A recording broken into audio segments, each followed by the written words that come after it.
अद्य शनिवासरः अथवा मन्दवासरः आषाढ़ शुद्ध सप्तमी दिनांक 13 जुलाई 2024 चरक सूत्रस्थान अध्याय 13 स्नेह विधि। शंखं चक्रं जलौकान् दधतमृतघटं चारुदोर्भिश्चतुर्भिः सूक्ष्मस्वच्छातिरुद्यांशुकपरिविलसन् मौलिमम्भोजनेत्रं कालाम्भोदोज्ज्वलाङ्गं कटितटविलसच्चारुपीताम्बराढ्यं वन्दे धन्वन्तरिं तं निखिलगदवनप्रौढदावाग्निलीलम् प्रौढदावाग्निलीलम् ब्रह्मणो हि समारब्धा मात्रेयाद्येषु पूजिताम् अस्मदाचार्यपर्यन्तां वन्दे गुरुपरम्पराम् आयुर्वेदरतं वन्दे माधवाख्यं महागुरुम् आयुर्वेदामृतं सर्वं शिष्येभ्यो यः प्रदत्तवान् द्रष्टाज्ञानी दृष्टकर्मा कृतकर्मा तथैव च अध्यापको विश्वश्रेष्ठो महान् संशोधकस्तथा गुणैरेतैः समुदितैः यत्कार्यं प्रतनोति सः समृद्ध्यर्थं हि कार्यस्य वयं नु प्रयतामहे सरस्वत्यै नमो यस्याः प्रसादात् पुण्यकर्मभिः बुद्धिदर्पणसङ्क्रान्तं जगदध्यक्षमीक्षते आत्रेयं प्रथमं वन्दे आयुर्वेदजगद्गुरुम् आयुर्वेदामृतं सर्वं गृहीत्वा हि सुरेश्वरात् अग्निवेशादिकेभ्यो यत् प्रयच्छत् मुनिसत्तमः प्रथमं तन्त्रकर्तारम् अग्निवेशं नमाम्यहम्।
ओम शांति शांति शांति।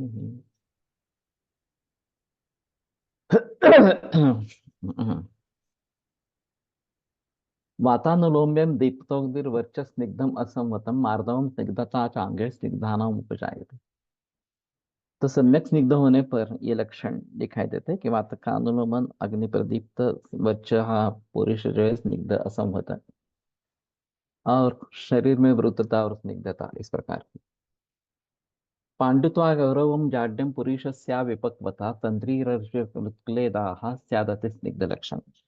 अति स्निग्ध के ये सब लक्षण इस प्रकार के बताए गए हैं, और इसमें पांडुता ये एक लक्षण इस प्रकार का कहा गया है। और पुरुषस्य अविपक्वता, ये सामा अगर पुरुष है तो पानी में डूब जाता है, इस प्रकार के दुर्गंधि भी इस प्रकार का होता है। तंद्री अरुचि उत्क्लेशः उत्क्लेदाः उत्क्लेशः सॉरी शायद अति स्निग्ध लक्षण। तो इसके बारे में काफी बहस पिछले समय में रही थी कि कौन सा तेल प्रयोग में लाना है नहीं लाना है, रिफाइंड प्रयोग करना है नहीं करना है। तो सबसे अहम मुद्दा रहेगा कि रिफाइंड तेल का प्रयोग करना ही नहीं है। जो प्राकृतिक स्थिति में तेल मिलते हैं उन्हीं का प्रयोग करना है। और उसमें तिल तेल वास्तव में है शुरू से प्रचलन में, लेकिन उसका प्रचलन काफी कम हुआ है। तो मूंगफली का तेल अभी इसके जरिए प्रयोग में ला सकते हैं। उत्तर में सरसों का तेल और नीचे दक्षिण में नारियल का तेल ये प्रचलन में है। तो ये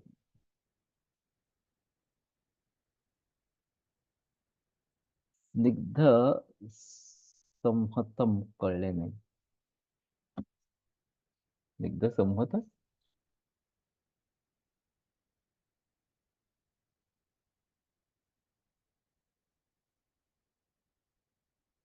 हाँ हाँ, वातावरण वर्चस्व स्निग्धम असंवतम, स्निग्धम असंवतम इस प्रकार का है। तो पुरुष स्निग्ध और असंवत शिथिल इस प्रकार का होता है, ये लक्षण है। तो स्निग्धम असंवतम इस प्रकार का है, स्निग्ध संवत इस प्रकार का नहीं है।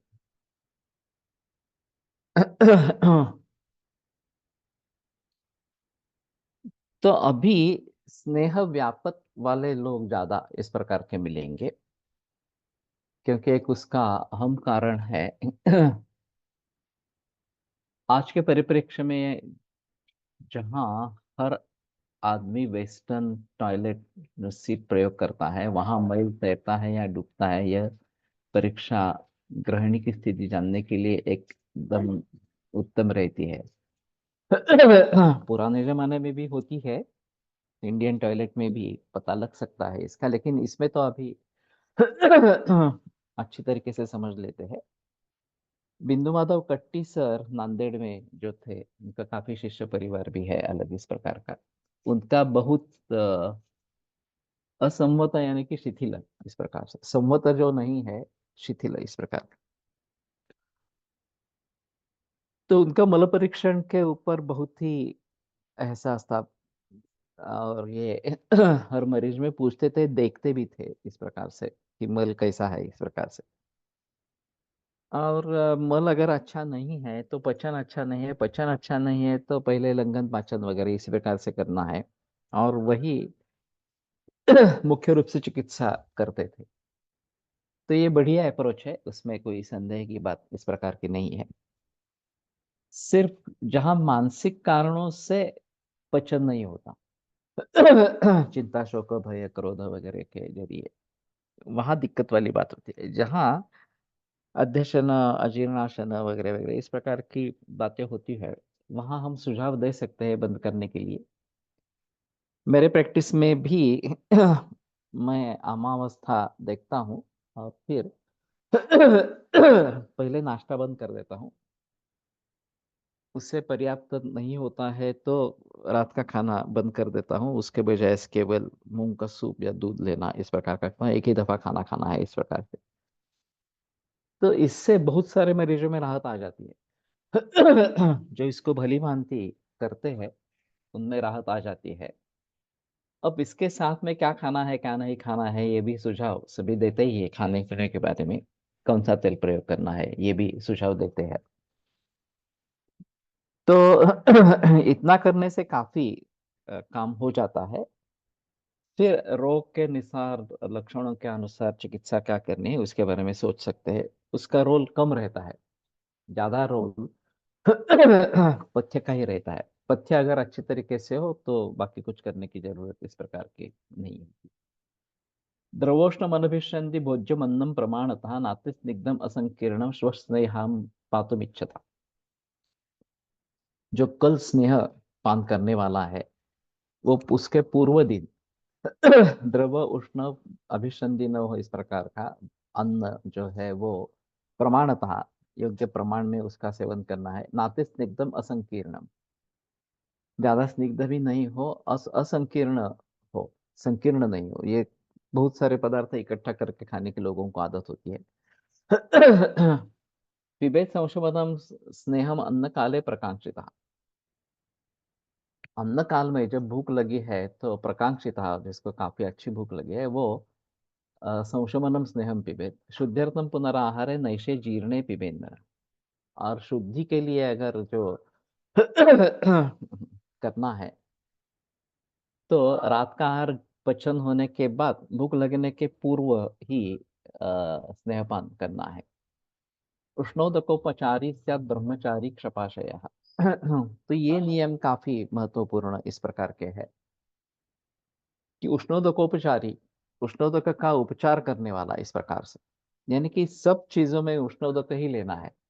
पीने के लिए तो लेना ही है, उसमें कोई संदेह की बात नहीं, लेकिन ये उष्णोदक जो है वो पूरा गर्म करके उबलने दो, और फिर जितना टेम्परेचर हमें चाहिए उतना टेम्परेचर का ले लो।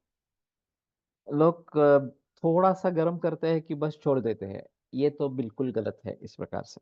वो पूरा उबलना चाहिए, ये एक बात।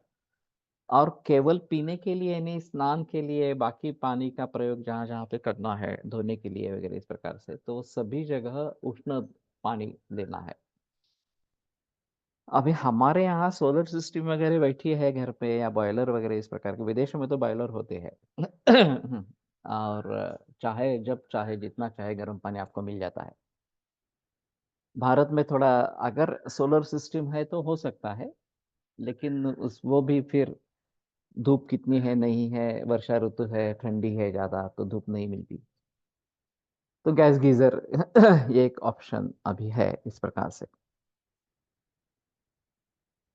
तो उष्णोदकोपचारी ये होना है, ब्रह्मचारी क्षपाशय। तो ब्रह्मचारी ये भी एक बात महत्वपूर्ण है।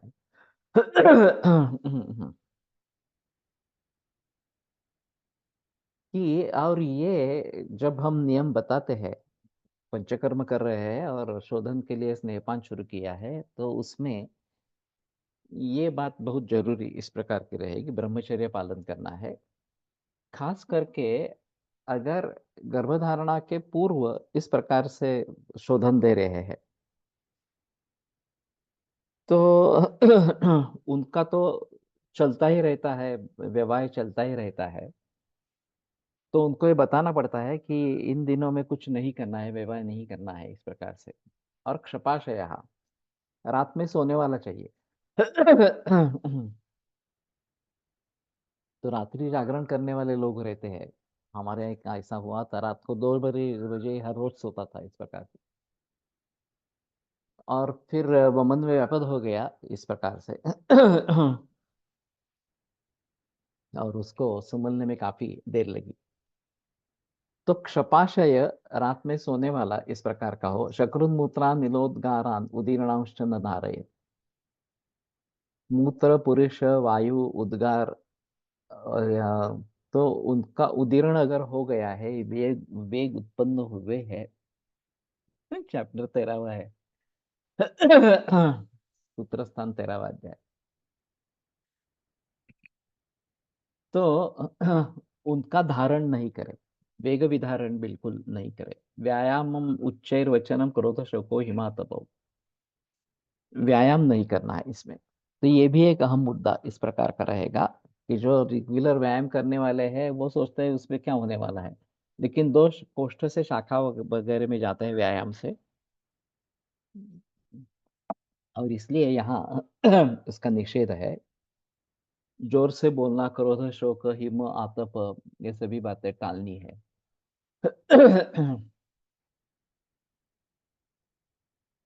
वर्जयत वर्जयत अप्रवातंच सेवेत शयनासनम।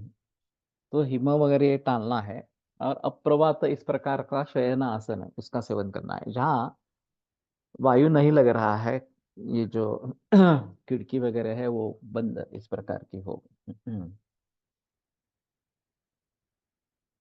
स्नेहपान चालू असताना वॉकिंग, ये भी नहीं होना है व्यायाम के रूप में, अगर करना है तो नहीं करना है। स्नेहम पित्वा नर स्नेहम प्रतिभुंजान एव च स्नेहम इत्योपचारादि जायन्ते दारुणागताः। तो स्नेहपान करने के बाद भी, या स्नेहपान जो करने वाला है, खाने वाला है, उसको भी ये सभी नियम लागू है। स्नेह मिथ्योपचार से दारुण इस प्रकार के रोग निर्माण होते हैं। तो इन सभी बातों को ध्यान में रखना है। उष्णोदकोपचारी स्याच्च ब्रह्मचारी क्षपाशय, वाग्भट में इसी प्रकार से ले लिया है इस प्रकार से।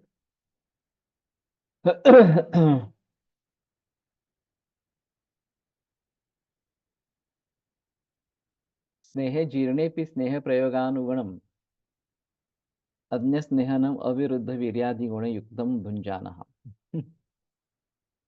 तो स्नेहपान जीर्ण होने के बाद भी जो भी खाना लेना है वो स्नेह के विपरीत इस प्रकार का नहीं होना है इस प्रकार से। मृदुकोष्ठ स्त्रीरात्रेण स्नियत तच्छ उपसेवया। मृदुकोष्ठ जो है 3 रात्र में अच्छा स्नेहपान से स्निग्ध हो जाता है। स्नियत क्रूरकोष्ठ से 7 रात्रेण मानव। और क्रूरकोष्ठी जो है उसको 7 रात्रि लगते हैं। गुणमिक्षरसम मस्तु क्षीरम उल्लोडितम दधि पायसम कृषराम सर्पि काश्मीर त्रिफलारसम द्राक्षारसम पीलरसम जलम उष्णम अथा पिबा मध्यम वा तरुणम पीत्वा मृदुकोष्ठो विरिच्यते। तो मृदुकोष्ठ किस किस से विरेचन होता है? तो गुड़, इक्षुरस, मस्तु, क्षीर, उल्लोड़ित दही क्या है मालूम नहीं, देखना पड़ेगा इस प्रकार से। पायसं कृषरा सर्पि काश्मीर त्रिफला रसम द्राक्षारस पीलरस जलम उष्णम अथा पिबा मध्यम वा तरुणम पीत्वा मृदुकोष्ठो विरिच्यते। उड्डोलितम दधी, दही सरहा, जो ऊपर जो मलाई आती है दही के ऊपर वो नहीं लेना है, उससे भी विरेचन होता है। विरेचयन्ति नैतानि क्रूरकोष्ठं कदाचन, उससे क्रूरकोष्ठी को गुस्सलेले दही, नहीं ऊपर वाला जो सर है दधी सर, एक साय या मलाई जैसा आ जाता है, वो दधी सर है, वो उल्लोड़ित इस प्रकार है। नहीं तो उल्लोड़ित का मतलब मंथन किया हुआ दही ये, लेकिन लोड़न का मंथन और उल्लोड़न ये अलग अलग क्रिया इस प्रकार के है। भवति क्रूरकोष्ठस्य ग्रहण्यत्युल्बणानिला उदीर्ण पित्ताल्प कफा ग्रहणी मंद मारुता मृदुकोष्ठस्य तस्मात् स सूरेच्छो नरस्मृता। तो क्रूरकोष्ठ की ग्रहणी अत्युल्बण अनिल, खूब ही ज्यादा बात जिसमें बढ़ गया है इस प्रकार के होते हैं। और मृदुकोष्ठ की जो है उदीर्ण पित्त अल्प कफ और मंद मारुत इस प्रकार के होते हैं, तस्मात सुविरेचो समरसपुतम, इसलिए मृदुकोष्ठी जो है आसानी से उसको विरेचन हो सकता है। प्रायण दुर्विरेचो ही मेहिनः, ये मेह के बारे में बात कही गई है, तो वहाँ क्रूर कोष्ठ समझ कर ही करना है इस प्रकार से। अभी बात यह है कि ये 3 रात 5 रात 7 रात ये जो बात बताई गई है, तो स्नेहपान करने से पूर्व कोष्ठ का अंदाजा लेना बहुत जरूरी इस प्रकार का रहेगा। और अगर मृदु कोष्ठ है तो 3 दिन में ये हो जाएगा, मध्य कोष्ठ है तो 5 दिन में हो जाएगा, और क्रूर कोष्ठी है तो 7 दिन उसको लगेंगे। और फिर जो मात्रा बताई गई है, प्रागे में तो रसी सीम यहाँ से शुरू करते हैं, 30 ml 40 ml की मात्रा से शुरू करते हैं, दूसरे दिन 60 या 80 ml, तीसरे दिन 120 ml वगैरह वगैरह इस प्रकार से मात्रा बढ़ाते हैं। अब एक बार ये पता लग गया कि इसको 12 घंटे में पचने वाली मात्रा इतनी है, 120 ml है, ऐसा इस प्रकार से, तो वास्तव में उसको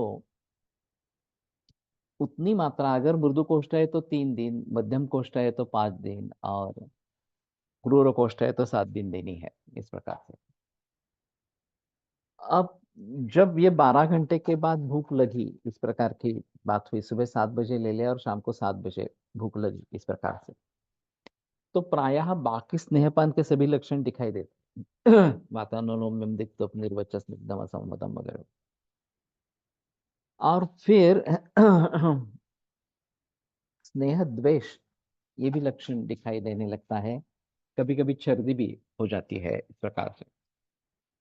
तो वर्चस निगम असंहतम इस प्रकार की स्थिति आ गई हो और 12 घंटे लग गए हो, तो फिर लोग जनरली रुक जाते हैं। जितनी अधिक मात्रा में ये स्नेहपान करने के लिए बोला है, वो अगर हम इंडोर पेशेंट रखते हैं तो ही शायद पॉसिबल है। अभी हम ऐसा नहीं कर रहे हैं। केरल में ये प्रचलन काफी है कि एडमिट होते हैं मरीज, खासकर ये चैरिटेबल हॉस्पिटल जहाँ पे है वहां पे पेशेंट एडमिट हो जाते हैं, और फिर दिन भर कुछ नहीं करना, वो स्नेहपान लेना और उसके पचन होने तक वैसे ही विश्राम करते रहना, इस प्रकार से करते हैं। तो वो ज्यादा बेहतर चॉइस है। हम क्या करते हैं कि वमन विरेचन जो भी कुछ करना है उसके लिए 1-2 दिन छुट्टी लेने के लिए कहते हैं, बाकी ये स्नेहपान वातातपिक जैसा चलता है, वो ऑफिस भी जाता है, काम पर भी जाता है, घर पे काम करता है इस प्रकार से। और फिर ये पचन होने में दिक्कतें हो सकती है क्योंकि पूरा ध्यान उसके तरफ नहीं है।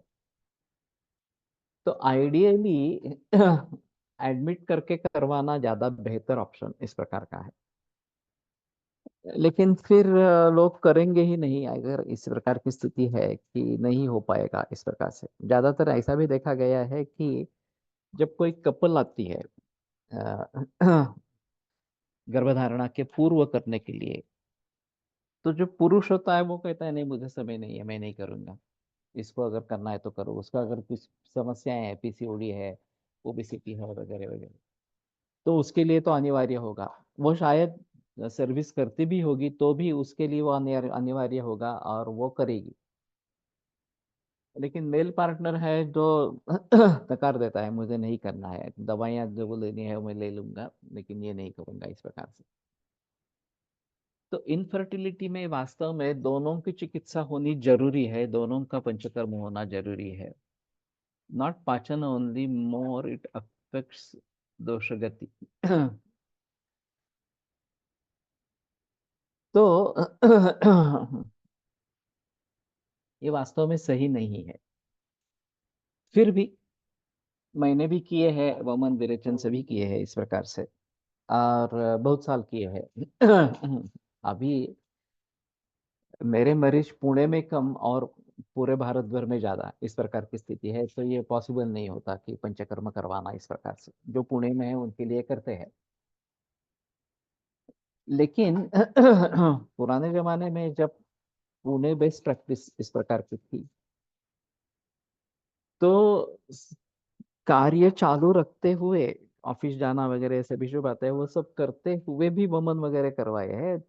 अस्थमा के पेशेंट बहुत थे और बहुत अच्छे रिजल्ट मिले हैं। ऐसी बात नहीं है कि व्यापक चंद ही लोगों में हुए होंगे इस प्रकार से, बट काफी अच्छे रिजल्ट्स उसके मिले हैं। तो ये एक बड़ा मामला है कि कहाँ हम कॉम्प्रोमाइज करें कहाँ नहीं करें, ये थोड़ा देखना पड़ेगा वास्तव में। आज पंचकर्म को एक सोने देने वाली मुर्गी इस प्रकार से देखा जा रहा है, सोने के अंडे देने वाली मुर्गी इस प्रकार से। और बहुत सारे लोग इसमें पैसा अच्छा मिलता है इसलिए पंचकर्म करने लगे। ये तो गलत बात है। पंचकर्म जिस व्यक्ति में करना योग्य है उसी व्यक्ति में अच्छी तरीके से ही करना है, ये बात बिल्कुल सही है। ये आसान प्रोसेस नहीं है, इसमें जान भी जा सकती है, ये बात ध्यान में रखनी है। ये जो ब्रह्मचर्य के बारे में बताया था, इस प्रकार का एक हादसा हुआ था क्योंकि उनको बताया नहीं गया था। जिस दिन वमन था उस दिन सुबह उसने विवाह किया और फिर कुछ अजीब ही लक्षण होने लगे, पता नहीं चल रहा था।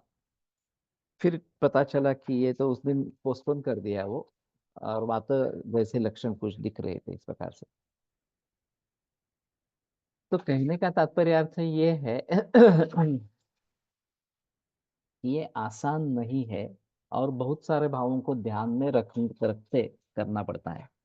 9 AM 9 PM ऑफिस करून मग काय करू शकतो असं पेशंट विचारतात। नहीं हो सकता वास्तव में। तो नहीं करना है, यही बेहतर ऑप्शन इस प्रकार का है। बम्बई में बिल्कुल पॉसिबल नहीं होता। बम्बई में जो प्रैक्टिस चलती है वो केवल घरेलू औरतें हैं, जो गृहिणी है उनके बारे में, वमन विरेचन के बारे में सोच सकते हैं। काम करने वाली औरत है तो उसके बारे में नहीं सोच सकते हैं, ये बिल्कुल सही है। और फिर शाम को मेहपान जब बच जाएगा तब स्वेदन करके फिर बाद में खाना खाना है। तो उसके पहले मरीज को क्लिनिक में आना पड़ेगा, स्वेदन करना पड़ेगा। अभी ये भी एक अजीब बात है कि स्वेदन कब करना है। कुछ वैद्यों का कहना है कि शुरू में केवल स्नेहपान करे और स्नेह विराम के दिन में प्रकर्षण स्वेदन करे इस प्रकार से।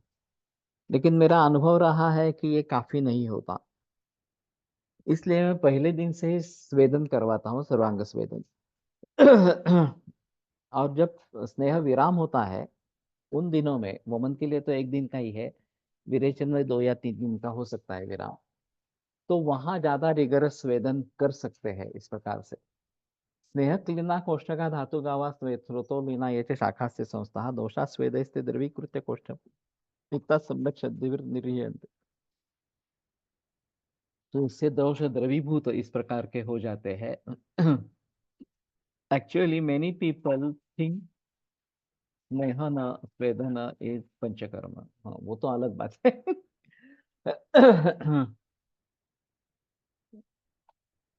केरलियन पंचकर्म। लोगों में गलतफहमियां क्या है, ये एक अजीब बात इस प्रकार की है। बालाजी तांबे आत्मसंतुलन विलेज कार्ला में है उनका, और उनको आयुर्वेदिक फिजियोथेरेपी ये कोर्स करना था। तो एफिलिएशन के लिए हमारे पास आए थे तिलक महाराष्ट्र विद्यापीठ के लिए। और मैं और बहुलकर सर इन दोनों ने हम दोनों ने ऑफिशियल विजिट की थी इसके लिए कि ये फिजिबल है क्या कोर्स देना मेरे साथ। तो वहां पे जाके देखा तो वो तो मूल इंजीनियर है, वैद्य है ही नहीं बालाजी का, अभी तो नहीं रहे इस प्रकार से। उन्होंने क्या किया था, कार्ला में जो एमटीडीसी का रिजॉर्ट है उसके बगल में उनकी जगह है। ये लोगों को कहते थे तो तुम एमटीडीसी में रहो। तो इनको रहने का खर्चा वगैरह कुछ नहीं है, वो तो पेशेंट खुद बेयर करेगा वहां पे जाकर रहेंगे। पंचकर्म भी जो है वो उनके यहाँ उनके सेंटर में होता था, या फिर हर रूम में जाकर करते थे इस प्रकार से। और उस समय में, ये मैं बात कर रहा हूँ करीबन 20-25 बरस पूर्व की बात है, वो 7 दिन के पंचकर्म के लिए 60,000 रुपए लेते थे। 60,000 रुपीज। और ये पंचकर्म क्या होता था, एक दिन स्नेहन, एक दिन नस्य, एक दिन नेत्र तर्पण, एक दिन बस्ती मात्रा बस्ती वो भी तेल का इस प्रकार, एक दिन शिरोधारा। मैं आश्चर्यचकित रहा, और फिर इसके लिए लोग 60,000 रुपए उस जमाने में भी देते थे। तो दुनिया झुकती है, झुकाने वाला चाहिए, इसमें तो पंचकर्म का कोई संबंध नहीं है। कोई भी शुद्धि प्रक्रिया नहीं है इस प्रकार से। फिर भी वो पंचकर्म है इस प्रकार से करके कर रहे थे, and use other than Ayurveda people more. तो इसके जरिए हुआ है ऐसे कि लोगों में इस प्रकार का प्रचलन हो गया कि मैंने आयुर्वेद कर लिया है और बालाजी तांबे से ट्रीटमेंट ली है, 60,000 रुपए खर्च किए हैं, उससे फायदा नहीं हुआ है। इस प्रकार से। तो फिर आयुर्वेद में क्यों करूं? एक बार इससे लोग तंग आ जाते हैं कि नहीं मैंने आयुर्वेद किया है, वही स्थिति पतंजलि के बारे में भी हो सकती है, रहती है रादर। उनकी तो फॉर्मूला बेस्ड प्रैक्टिस है, और उसमें परहेज का बात दिखाना इस प्रकार का उतना नहीं, जितना हम डिटेल में देखते हैं उस प्रकार का तो नहीं है। और लोग मान जाते हैं कि हमने आयुर्वेद कर लिया है इस प्रकार से। आजकल भी यही बात है। आचार्य मनीष आयुर्वेदा बीएमएस नहीं है। आयुर्वेद ग्राम में लाखों रुपए पंचकर्म करते हैं पतंजलि। तो कहने का तात्पर्य था ये है कि अच्छे वैद्यों की संख्या बढ़ेगी जो रियल पंचकर्म करने वाले हैं। तो फिर ये लोग दूर हो जाएंगे। पानी का पानी और दूध का दूध, ये स्पष्ट हो जाएगा। लेकिन फिलहाल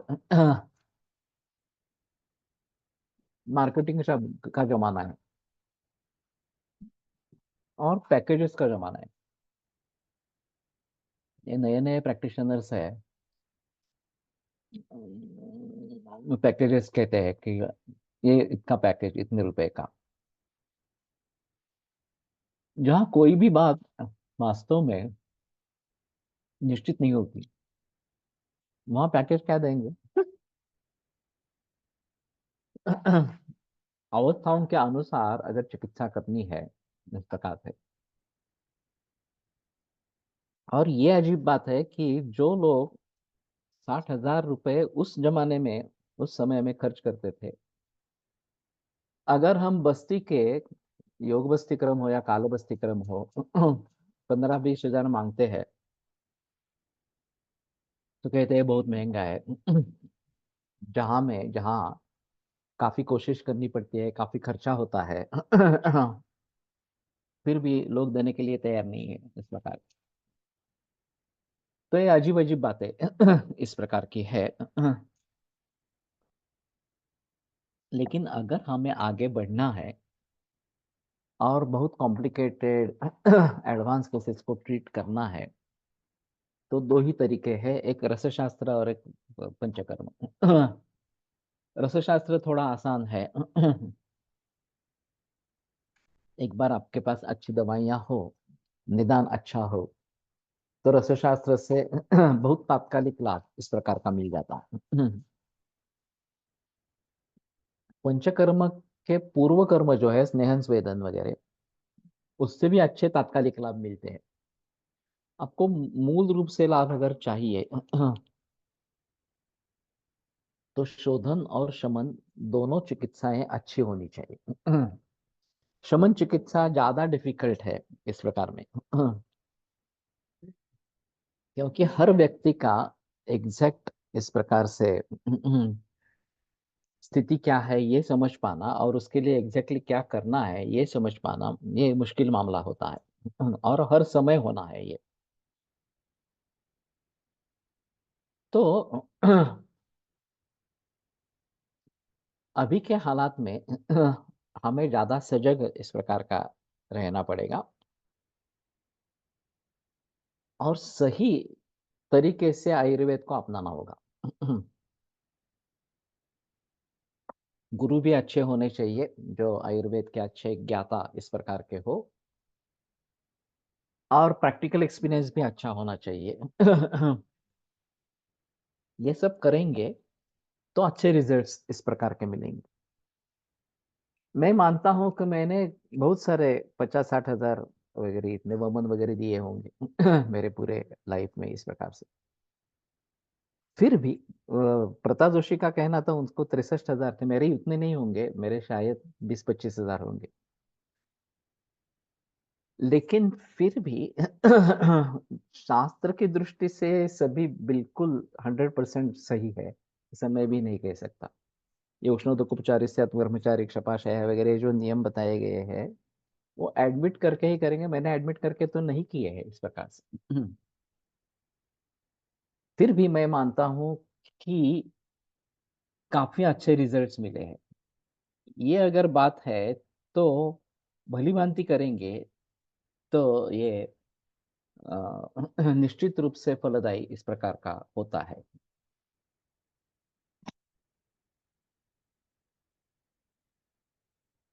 ऐसे एक दिल्ली के वैद्य निशांत गुप्ता करके है, बहुत समय से मेरे आयुर्वेद ग्रुप में थे। एक दिन ऐसे ही संभाषण में उनके ज्ञान पर मुझे शक हुआ। मैं सीधे उनकी डिग्री पूछी तो वो बोला कि मैंने नेचुरोपैथी डॉक्टर हूँ। मैं बहुत चकित हुआ। एडवाइस की पद्धति ऐसे थे कि दवा कोई बता नहीं सकता, एडवर्टाइज की। आयुर्वेद चिकित्सक नहीं, जब एक आयुर्वेद चिकित्सक नहीं पहचान पाया तो क्या बेचारा कैसे पहचाने पहचानेगा। मैंने जब उन्हें इस बात के लिए चेतावना दी तो मुझे ब्लॉक कर दिया। तो कहने का तात्पर्य अर्थ ये है कि ये लोग ज्यादा है और दूसरे कम है। फिर भी मैं मानता हूँ कि अगर वो अच्छे तरीके से आयुर्वेद का अध्ययन करते हैं और अच्छी तरीके से प्रैक्टिस करते हैं तो एक अलग बात रहेगी। लेकिन नेचुरोपैथी की डिग्री लेकर एलोपैथी भी करते हैं इस प्रकार से तो ज्यादा मुसीबत इस प्रकार की हो जाती है। सारे आयुर्वेद कंपनियों के टीवी एडवर्टाइज करते हैं अभी भी। एडवर्टाइज का ही जमाना है, और एडवर्टाइज के बिना अच्छी बात भी लोगों तक पहुंचती नहीं है, ये सच है। लेकिन हमारा मकसद क्या है, ये देखना बहुत जरूरी इस प्रकार का रहेगा। और फिर वो शुद्ध हो, उद्दिष्ट जो है वो शुद्ध हो, ये ज्यादा महत्वपूर्ण इस प्रकार का रहेगा। तो कहने का तात्पर्य अर्थ ये है कि हमें मूल ग्रंथों का अध्ययन करते रहना है, मूल ग्रंथों के अनुसार चलते रहना है। कितनी भी दिक्कतें आए, कुछ भी हो, इस प्रकार से इस मार्ग को छोड़ना नहीं है, ये बात पक्की ध्यान में रखना है। और फिर मुसीबतें आएगी, उनको किस प्रकार से दूर करेंगे ये देखते रहेंगे इस प्रकार से। उदीर्ण पित्ता ग्रहणी यस्य चाग्निमूलम महत भस्मीभवत तस्याशु स्नेह पितोग्नि तेजसा। तो उदीर्ण पित्ता अगर ग्रहणी और अग्निबल बहुत ही ज्यादा है, तो तात्काल उसके स्नेह का पचन हो जाता है अग्नि तेज से। सजग्ध्वा स्नेह मात्राम ताम ओज प्रक्षारयन बलि स्नेह स्नेहाग्निरुत्तमाम तृष्णाम सोपसर्गाम उदीरे सोपसर्गाम उदीरे। तो वो उस मात्रा का पचन करते हुए और ओज का प्रक्षरण करते हुए, बलवान इस प्रकार का वो अग्नि, उत्तम तृष्णा इस प्रकार की उपसर्गात्मक का इस प्रकार की तृष्णा निर्माण कर देता है।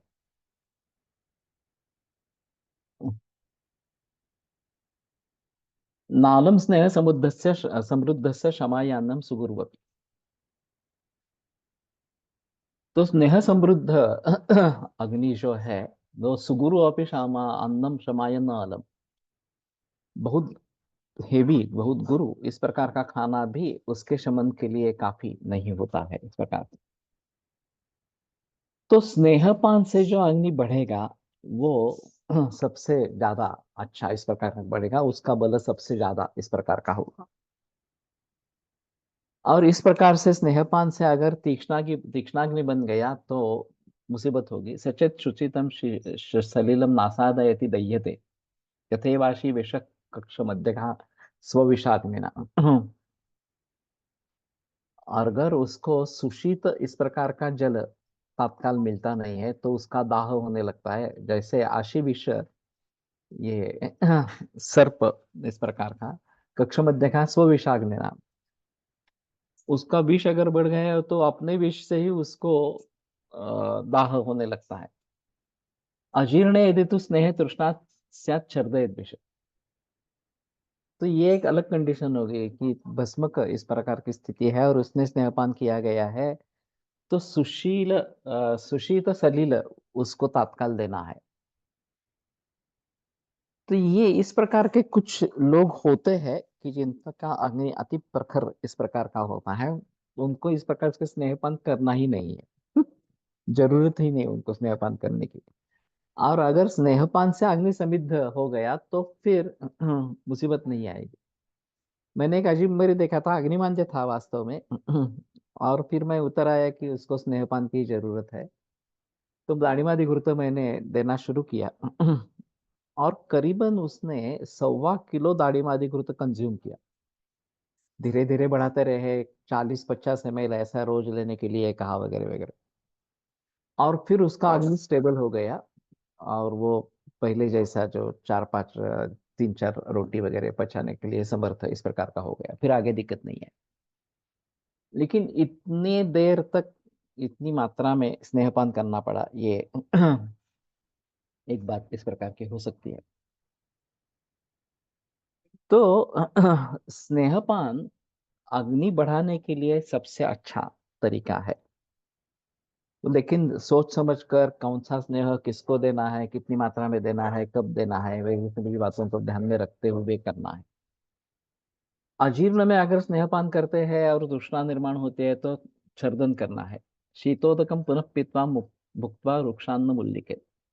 तो ठंडा पानी पीकर और रुक्षान्न खाकर उल्लिखित वमन वमन करे इस प्रकार से। ये शीतपित्त उदर्द कोश में भी ये बात आई है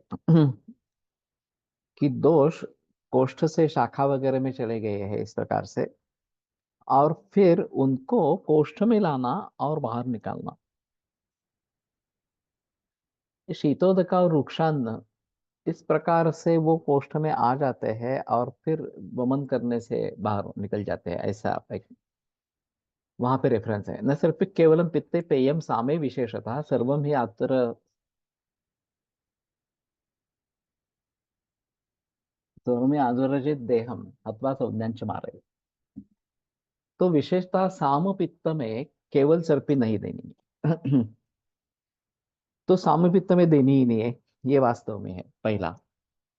और फिर केवल अच्छे स्नेहपान इस प्रकार का नहीं करना है, अनुपान के रूप में कर सकते हो। कुछ लोग कहते हैं कि सिद्ध स्नेह दे सकते हैं इस प्रकार से। सर्वम ही आंध्रजे देहम, वो पूरे शरीर में फैल जाता है, हत्वा संज्ञांच मारे, और संज्ञा नाश करके मृत्यु दिलाता है इस प्रकार से। एक गुणेश शास्त्री के यहाँ ऐसा हुआ था। फणसरकर जी ने केस बताई थी कि कोई एक मरीज एक्यूट एब्डोमेन के लिए, तीव्र उदर शूल के लिए आ गया। कोई इंटर्न था, गुणेश शास्त्री बाहर गए थे कहीं।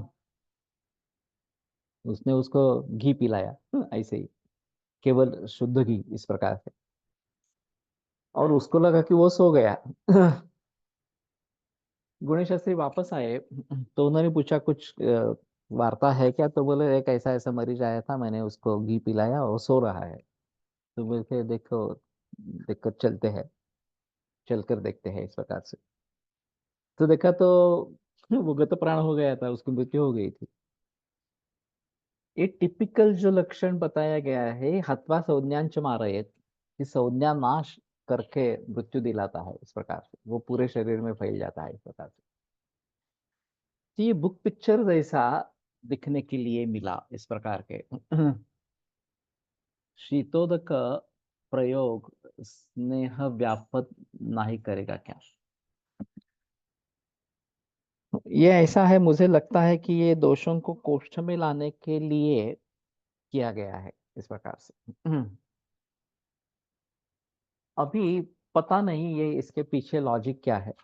शीतोदक से संकोच वहां पे हो जाएगा, और फिर दोष शाखा में प्रवेश करेंगे, इस प्रकार की कुछ सॉरी कोष्ठ में प्रवेश करेंगे, ऐसी कुछ स्थिति है क्या? इसका थोड़ा लॉजिक ढूंढना पड़ेगा कि शीतोदक देखकर करना है। लेकिन पित्त के बारे में थोड़ा सा ऐसा होता है, अगर ये विदग्धाजीर्ण इस प्रकार का है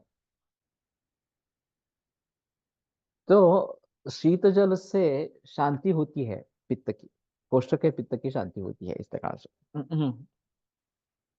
कभी कभी उद्गीर्ण इस प्रकार का होता है, रात में मसालेदार खाना खाया है और फिर सो गए, रात में खाना खाया और सो गए, तो ये ऊपर ऊपर आने लगता है पित्त। ऐसी स्थिति में केवल ठंडा पानी पीने से उसकी शांति हो सकती है इस प्रकार से, और आगे कुछ नहीं होता। तो शायद ये आगे वमन करना है, इसलिए ये शीतोदक की बात कही गई है। फिर भी ये थोड़ा अजीब है, अजीर्ण है, और फिर भी शीतोदक देने के लिए कह रहे हैं, तो शायद ये विदग्धाजीर्ण के जरिए इस प्रकार का बताया गया है। तंद्रा सोत्क्लेश आनाहो ज्वर स्तंभो विसंज्ञता कुष्ठानि पांडुत्वम शोफार्शांस्य रुचिस्तृषा जठरम ग्रहणी दोषा स्थैमित्यम वाक्य निग्रह शूलमाम प्रदोषाश्च जायन्ते स्नेह विभ्रमा। या ताराचंद में भी इस प्रकार का एक हादसा हुआ था। कि ऐसा ही एक मरीज आया था एक्यूट एब्डोमेन के लिए, और ऐसा ही स्नेहपान दिया, वो सो गया, ऐसा इंटर्न ने सोच लिया। गोकटे से रहे बाद में, और फिर उन्होंने पूछा क्या हुआ अगर, तो पता चला कि उसको अल्सर था, वो बर्स्ट हो गया था। संयोग से वो जिंदा था, उसकी तुरंत ऑपरेशन हो गई, और ऑपरेशन से वो ठीक हो गया, बच गया इस प्रकार से। लेकिन गोप्टे सर ने उसको देख लिया, इसलिए ये बात हो सकती। ये बड़े अजीब अजीब आयुर्वेद विद्यार्थियों के किस्से है इस प्रकार से। सर शीतोदक, हाँ। मैंने एक अजीब किस्सा इस प्रकार का सुना था। ये जोक के रूप में ले सकते हैं, लेकिन वास्तव में जोक कहने लायक नहीं है। एक 2 महीने की बच्ची, उसको सलाइन चालू था, अतिसार था। एक सर आए, उन्होंने बताया कि इसको शतावरी विकल्प दे दो। इंटर्न को क्या करना है, वो शतावरी विकल्प थोड़ा थोड़ा करके देने लगा उसको। फिर हाउसमैन आया, उसने पूछा कि ये क्या कर रहे हो, तो शतावरी विकल्प है। तो क्यों दे रहे हो? तो नहीं, सर ने बताया इस प्रकार से। अरे कुछ पागल हो क्या, समझते हो क्या, नहीं समझते हो? तो क्या हुआ? तो ये तो दूध बढ़ाने वाली दवा है शतावरी। ये तो बच्चा है। बच्ची नहीं थी, बच्चा था इस प्रकार का, मेल चाइल्ड, 2 महीने का। इसको कैसे दे सकते हैं? ये बिल्कुल गलत है इस प्रकार से देना। तो ये अगर हमारे हाउसमैन की सोच है, ये सत्य घटना है इस प्रकार से, तो हमें क्या शिक्षा मिलती है कॉलेज में? तो ये बड़ा मुश्किल मामला इस प्रकार का है। कोलटकर सर का एक अनुभव रहा था, उन्होंने एक मेल पेशेंट को शतावरी कल्प लिख के दिया था, दुकानदार ने वापस भेज दिया। ये औरतों की दवा है, तुम्हारी दवा है नहीं, इस प्रकार से। फिर कोलटकर सर दुकान में गए, उसको बताया कि तुम्हें कुछ मालूम नहीं है इसके बारे में, ऐसे प्रकार इस प्रकार से सुझाव मत देना। जब मैंने लिखा है कि ये शतावरी कल्प उसको देना है, तुम्हारा काम है देना है इस प्रकार से, ये शुक्र बढ़ाती है इसलिए मैंने दिया है, तुम्हें कुछ मालूम नहीं है उसके बारे में, केवल शतावरी दूध बढ़ाने के लिए है, इतना ही मालूम है। तो ये भी अजीब अजीब बातें हैं। तो इस प्रकार की स्थिति होती रहती है, ये एक अजीब मामला इस प्रकार का है। तो तंद्रा, उत्क्लेश, अनाह, ज्वर, स्तंभ, विसंज्ञता, कुष्ठ, कंडू, पांडुत्व, शोफार्श, अर्शंसी, अर्चित, तृषा, जठर, ग्रहणी रोग, दोषा, हस्तमित्यम, वाक्य निग्रह, ये थोड़ा अजीब लक्षण है। शूलमाम प्रदोषाश्च जायन्ते स्नेह विभ्रम। तो स्नेह विभ्रम से इतने सारे व्यापद निर्माण हो सके, काफी गंभीर व्यापद है। अभी हम समझते हैं कि ये तात्कालिक इस प्रकार के रहेंगे। मूल रूप से अगर देखना है तो स्नेहों का भलीभांति प्रयोग होना जरूरी है। वो अगर हम नहीं कर रहे हैं खाने पीने के बारे में, ये तो हम स्नेहपान की बात कर रहे हैं अभी, वो बड़ी मात्रा में स्नेहपान है। लेकिन रोजाना जो स्नेह खाने पीने में हम प्रयोग करते हैं, उसके बारे में देखना जरूरी इस प्रकार का रहेगा। तत्रापि उल्लेखनम शस्त्रम स्वेद काल प्रतीक्षणम प्रति प्रति व्याधि बलम बुद्धा संवसनम एवं। तो उसमें उल्टी करवाना, स्वेद, काल प्रतीक्षणम, कुछ काल देना। वाक्य निग्रह क्या है? वाक्य निग्रह यानी कि बोलना नहीं, बोल नहीं पाएंगे। निग्रह का हो जाएगा, बोलने की इच्छा है लेकिन बोल नहीं पा रहे हैं इस प्रकार से। स्तंभ, वाक्य स्तंभ, वाक स्तंभ इस प्रकार का हो जाएगा। अतिविरेचन झाल्यास देखील थंड पाणी देतात ना।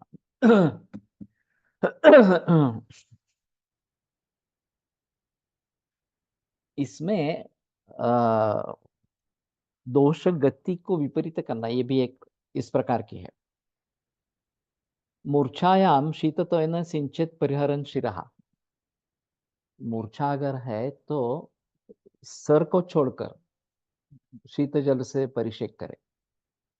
और वैसे अतिसार में इस प्रकार से जला शीतल जल का अ, प्रयोग करते हैं, और फिर स्रोत संकोच होके अतिसार रुकता है। ये एक यहाँ पे बताया गया है। वहां शीत जल इतनी मात्रा में देना है नहीं देना है, ये एक अलग बात इस प्रकार की रहेगी। वैसे पुराने जमाने में ज्वर अगर तेज है, 105 106 इतना ज्वर है, तो बर्फीले पानी का सीधा बस्ती देते थे इसमें पेट में, 100 ml तक इस प्रकार से, और उससे तापमान तत्काल कम हो जाता था। अब ये शुद्ध चिकित्सा नहीं है वास्तव में, लेकिन तापमान कम करने के लिए इस प्रकार का प्रचलन था। और दूरापरांस पे वगैरह इन लोगों ने इसके प्रयोग वैद्यों पर भी किए हैं, या वैद्यों के बच्चों पर भी की है इस प्रकार से।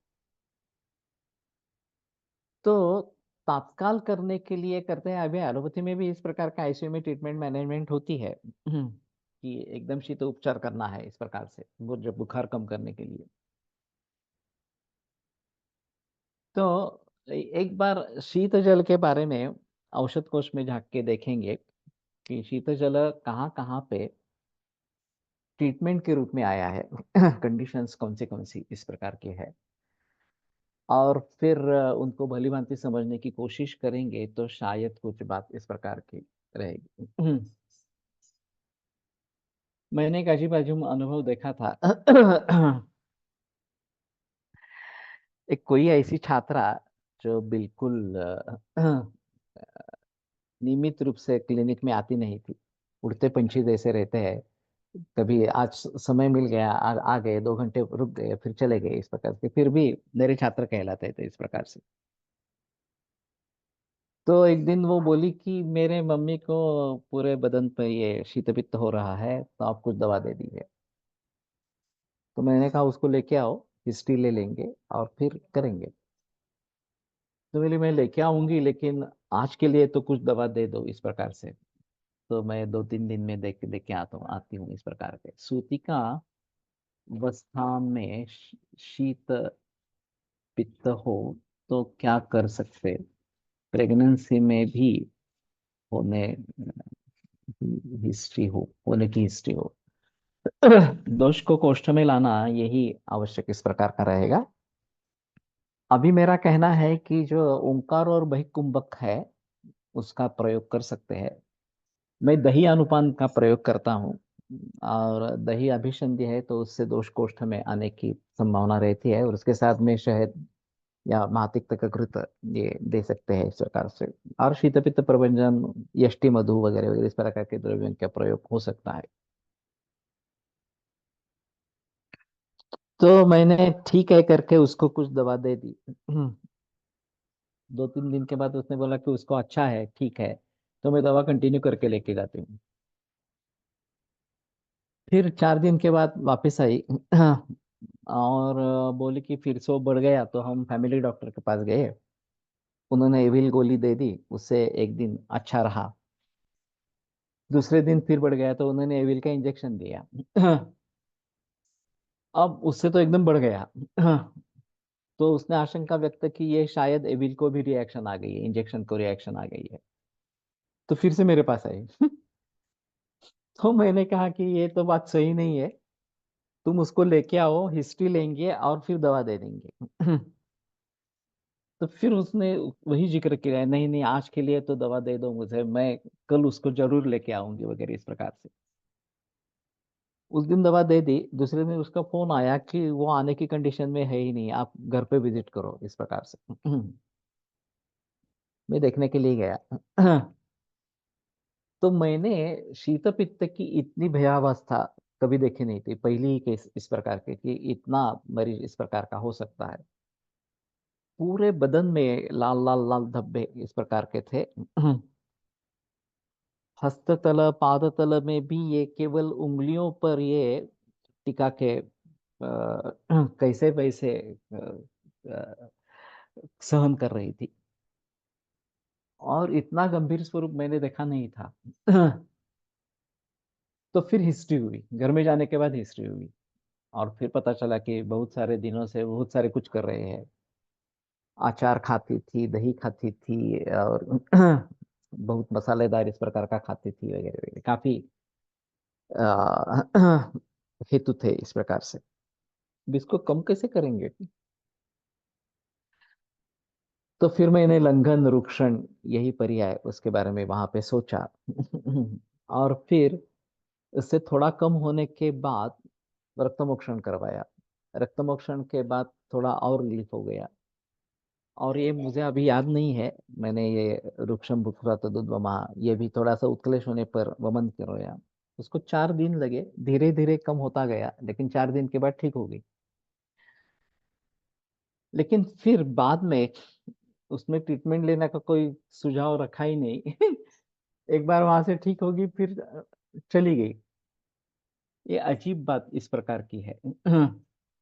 वैद्य Jamadagni sir had shared one case of severe atisar in child in which he had done abhyanga of milk uh, all over body and atisar stopped and the child was saved।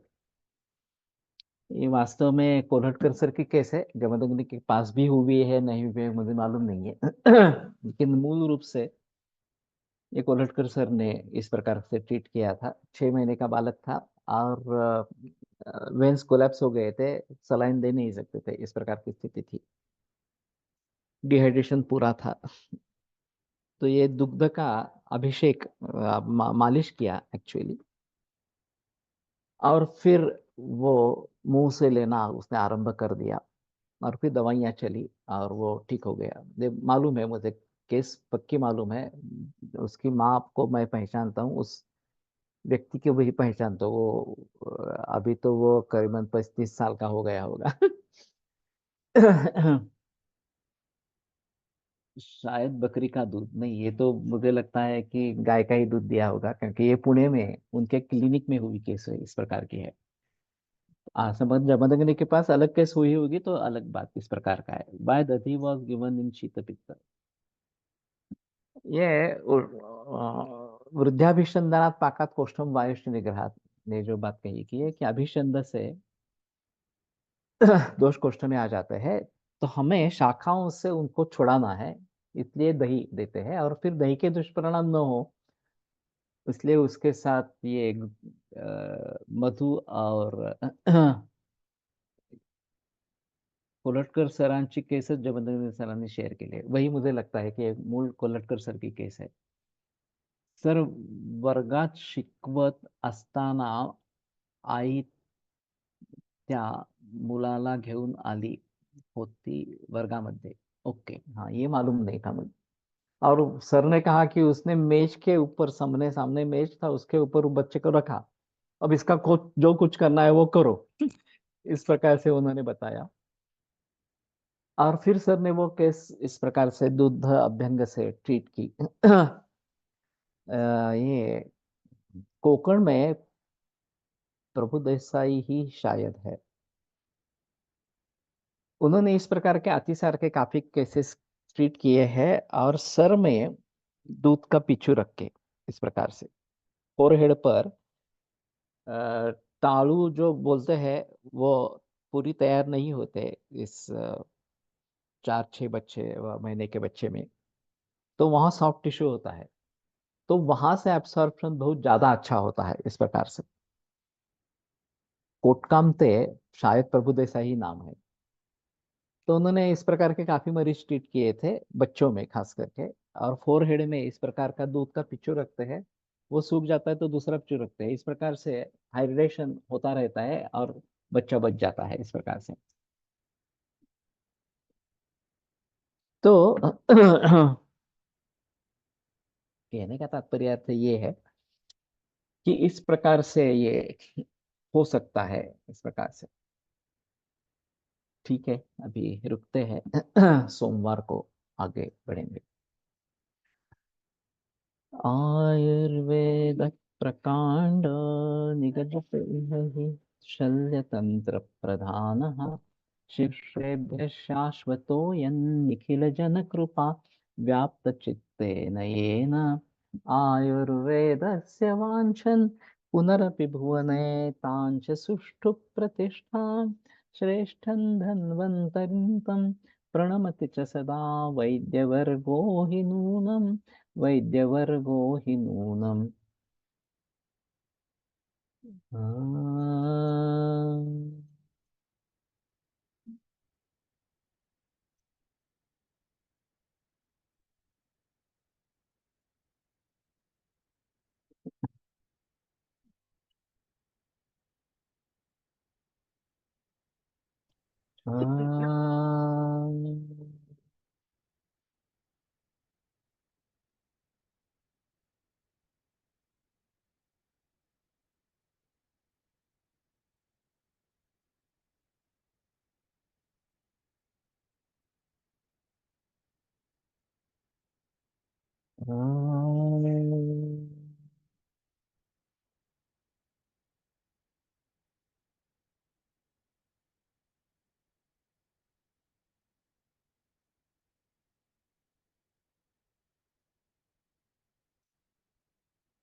Om Shanti शांति शांति।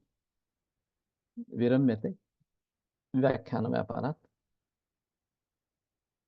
सोमवासरे पुनरपि मिलिष्यामः।